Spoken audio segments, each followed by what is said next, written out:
नमस्कार मित्रों, आज़ादी के अमृत महोत्सव के सिलसिले में हमने जो एकल काव्य पाठ की जो श्रृंखला आरंभ की है, उसमें आज जिस शायर को मैं आपके सामने प्रस्तुत करने जा रहा हूँ, वो हास्य और व्यंग के शायर हैं, कवि हैं। और हिंदी में उन्होंने अपने आप को एक हास्य कवि के रूप में और व्यंग्यकार कवि के रूप में स्थापित बाकायदा कर लिया है, और वो हैं श्री मंजीत सिंह। मंजीत सिंह को 2017 में हरियाणा साहित्य अकादमी की ओर से आदित्य अल्लड़ हास्य सम्मान भी इनको मिल चुका है। और कई ऐसे विदेशी संस्थान भी हैं, विदेशों में स्थापित भारतीय संस्थान भी, जहां इनको बाकायदा बुलाकर सम्मानित भी किया गया। और ये जो स्थान हैं, इनमें न्यूयॉर्क भी शामिल है, वैंकूवर भी शामिल है, दुबई है, और बहुत सारे अन्य स्थल जहाँ जहाँ कोई समारोह होता है वहाँ इनकी उपस्थिति उस समारोह की या उस कवि सम्मेलन की सफलता की गारंटी मानी जाती है कि ये है तो ये ऑडियंस को, ये श्रोताओं को जमाने में समर्थ है। और लाल किले से भी जो कवि सम्मेलन होता है गणतंत्र दिवस की पूर्व संध्या पर, तो उसमें भी बाकायदा इनकी शिरकत, इनकी भागीदारी बाकायदा बनी रहती है। और विदेशों में तो ये कहा जाता है कि कीर्तिमान है कि 200 से अधिक कवि सम्मेलनों, मुशायरों में ये भाग ले चुके हैं, काव्य पाठ कर चुके हैं। और मैं आपसे आग्रह करता हूँ कि कृपया कुछ तनावहीन लम्हे बिताने के लिए इस कवि की शरण में जाइए। शुक्रिया। नमस्कार मित्रों, आज़ादी के अमृत महोत्सव के इस काल के अंदर ये डॉक्टर चंद्र त्रिखा जी का बहुत शानदार प्रयास है, जिसमें हमारे विजेंद्र जी हैं, उनका पूरा सहयोग है। ये पहले देखिए कविता, उसमें हास्य भी है, व्यंग भी है, दोनों अलग अलग हैं। ये डॉक्टर ने मरीज को टेबल पर लिटाया, डॉक्टर ने मरीज को टेबल पर लिटाया और बिना वस्त्र हटाए ही इंजेक्शन लगाया।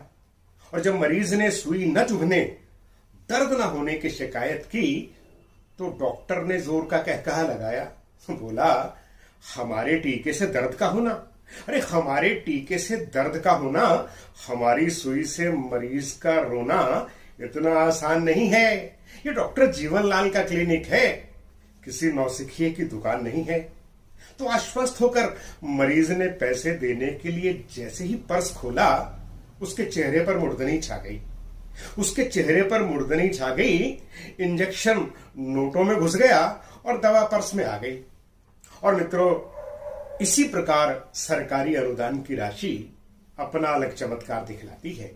इसी प्रकार सरकारी अनुदान की राशि अपना अलग चमत्कार दिखलाती है।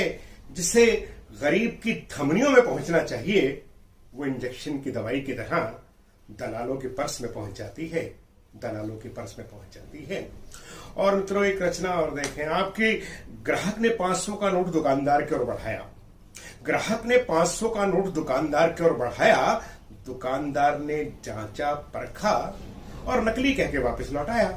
तो ग्राहक बोला, ये नोट मुझे मंत्री जी के पीए ने दिया है, ये नोट मुझे मंत्री जी के पीए ने दिया है, असली है, बिल्कुल धांसू है। दुकानदार बोला, आरपीआई और धागा तो ठीक है, लेकिन इस नोट में गांधी जी की आंखों में आंसू है, लेकिन इस नोट में गांधी जी की आंखों में आंसू हैं। तो ग्राहक बोला, तुम ठीक कह रहे हो, तुम ठीक कहते हो, प्रजातंत्र के आकाश में काले बादल घिर रहे हैं, ये नोट मुझे वोट देने के बदले में मिला है, शायद इसीलिए गांधी जी की आंखों से आंसू गिर रहे हैं, शायद इसीलिए गांधी जी की आंखों से आंसू गिर रहे हैं। और देखिए कुछ और रूप देखिए आप, ऑनर किलिंग से प्रेम कथा फेल हो गई, ऑनर किलिंग से प्रेम कथा फेल हो गई, हत्यारों की तो अगले दिन ही बेल हो गई, अरबों का माल लूट के वो उड़ गए विदेश, अरबों का माल लूट के वो उड़ गए विदेश, कुछ मुर्गी चोरों को यहाँ पे जेल हो गई, कुछ मुर्गी चोरों को यहाँ पे जेल हो गई। और देखिए साहब, स्थिति क्या होती है कि सुबह सुबह आप अगर फेसबुक खोलिए तो आपको 5-7 फ्रेंड रिक्वेस्ट मिलती हैं, और पुरुष वर्ग को विशेष रूप से बड़े खूबसूरत चेहरे होते हैं, पता नहीं फोटोशॉप किए होते हैं, पता नहीं दुनिया में है भी कि नहीं है, लेकिन ऐसी ऐसी स्थितियां आती है। तो लोगों की स्थिति क्या होती है, मैं कवि की स्थिति पर वर्णन करता हूं। सुंदर छवि को देख दिल कवि का धड़का है, मैसेज हुए हसीन तो जज्बात भड़का है। चैटिंग करी महीने 3 फिर पता लगा, चैटिंग करी महीने 3 फिर पता लगा। करीना ना थी वो कमीना एक लड़का है, करीना ना थी वो कमीना एक लड़का है। और स्थितियां देखिए कि राजनीति पर व्यंग देखिए कि रामलीला जब होती है तो रामलीला के दिनों में आखिरी दिन होता है, तब उसमें मंच पर राम भी होते हैं, रावण भी होते हैं, और सारे पात्र, चाहे वो कुंभकर्ण हो, तमाम पात्र वहां होते हैं। और ऐसी स्थिति में एक नेताजी होते हैं जो प्रकृतिकात्मक रूप से तीर मार के रावण को मारते हैं। हालांकि रावण तो पहले ही मर चुका होता है, लेकिन रावण फिर अगले साल जिंदा हो जाता है। लेकिन वहां एक व्यंग उठाने का प्रयास किया मैंने, देखे आप। नेताजी के पांव से लिपट गया कुंभकर्ण, नेताजी के पांव से लिपट गया कुंभकर्ण। नेता बोला गंगा काहे उल्टी बहाते हैं, परम पूज्य आप हैं और कितने हैं मितव्ययी, 6 माह सोते बस 1 दिन खाते हैं। कुंभकर्ण बोला आप ही हमारे देवता हैं, किसी को ना दिखता है हर पल खाते हैं, और वोट जब पढ़ते हैं आप तब जगते हैं, आंखें खुली छोड़ 5 साल सो जाते हैं, आंखें खुली छोड़ 5 साल सो जाते हैं। और एक रचनाक्रम में देखिए कि हरियाणा से ही शुरू हुआ था बेटी बचाओ बेटी पढ़ाओ का सिलसिला, और बेटियां वास्तव में योग्य होती हैं, लेकिन समस्या क्या है कि सुरक्षा की स्थितियां उतनी पूरे देश में नहीं है कि रात के 2 बजे एक बच्ची जो है पूर्ण आभूषणों के साथ एक खाली सुनसान सड़क पर चल सके। तो ऐसी परिस्थितियों में एक पिता की जो चिंता है अपनी बेटी के प्रति, वो मैं आपको रखता हूं। रचना देखिए आप। यह जलती आग सीने में नहीं डरता सिकंदर से, है जलती आग सीने में नहीं डरता सिकंदर से, मगर हूं बाप बेटी का डरा रहता हूं अंदर से, मगर हूं बाप बेटी का डरा रहता हूं अंदर से। और देखिए कि वो दिखती हंसनी सी है। मैंने अपनी बेटी का चित्र बनाया है, आपको लगेगा कि मैंने आपकी बेटी का चित्र बनाया है, क्योंकि बेटियां होती ही ऐसी हैं कि वो दिखती हंसनी सी है, वो कोयल जैसा गाती है, उजाला हर तरफ होता वो जब भी मुस्कुराती है, वो चंपा है चमेली है, वो खुशबू रात रानी सी है, छोटी उम्र पर बातें वो करती है सयानी सी, वो विद्या में विजयी होती, वो विद्या में विजयी होती, भिड़े किस भी धुरंधर से, मगर हूं बाप बेटी का डरा रहता हूं अंदर से।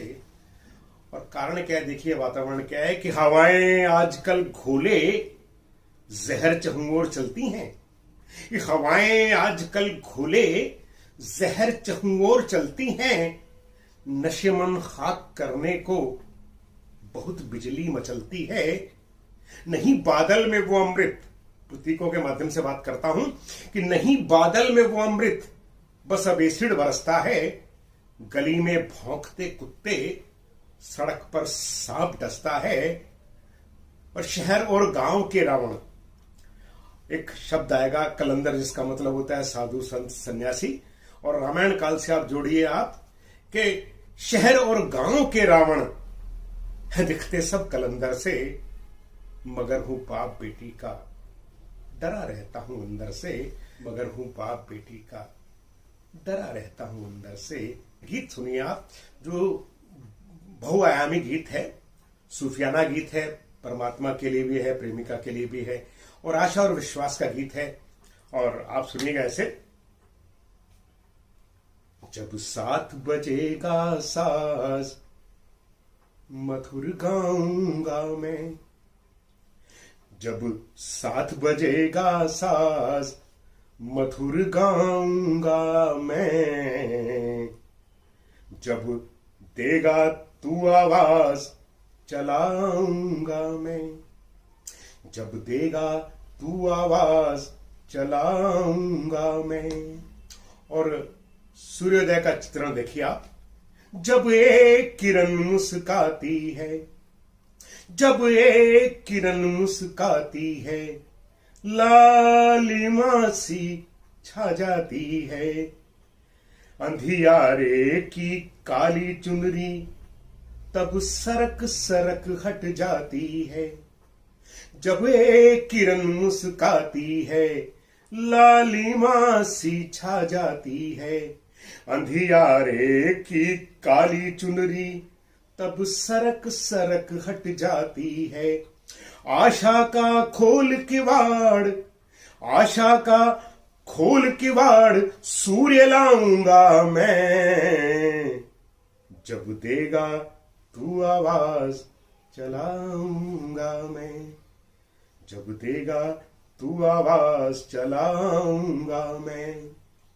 और देखें कि खुशबू से फूल कभी तूने ये वनोपवन महकाया था, खुशबू से फूल कभी तूने ये वनोपवन महकाया था। बन बीज पड़ा है धरती पर, कभी शाख तेरा सरमाया था। बन बीज पड़ा है धरती पर, कभी शाख तेरा सरमाया था। खुद को दे दे एतबार, खुद को दे दे एतबार, फूट आऊंगा मैं, जब देगा तू आवाज चलाऊंगा मैं। और अंतिम बंद देखें, तेरी प्रेम कथा की पुस्तक का मैं हूं एक पन्ना बिखरा सा, तेरी प्रेम कथा की पुस्तक का मैं हूं एक पन्ना बिखरा सा। तू मुझे सहेज संभाल जरा, हो जाऊं मैं भी निखरा सा। तू मुझे सहेज संभाल जरा, हो जाऊं मैं भी निखरा सा। तेरे गीत धुनों में ही तेरी गाऊंगा मैं, जब देगा तू आवाज चलाऊंगा मैं, जब 7 बजेगा साज मधुर गाऊंगा मैं, जब देगा तू आवाज चलाऊंगा मैं। धन्यवाद, बहुत बहुत नमस्कार।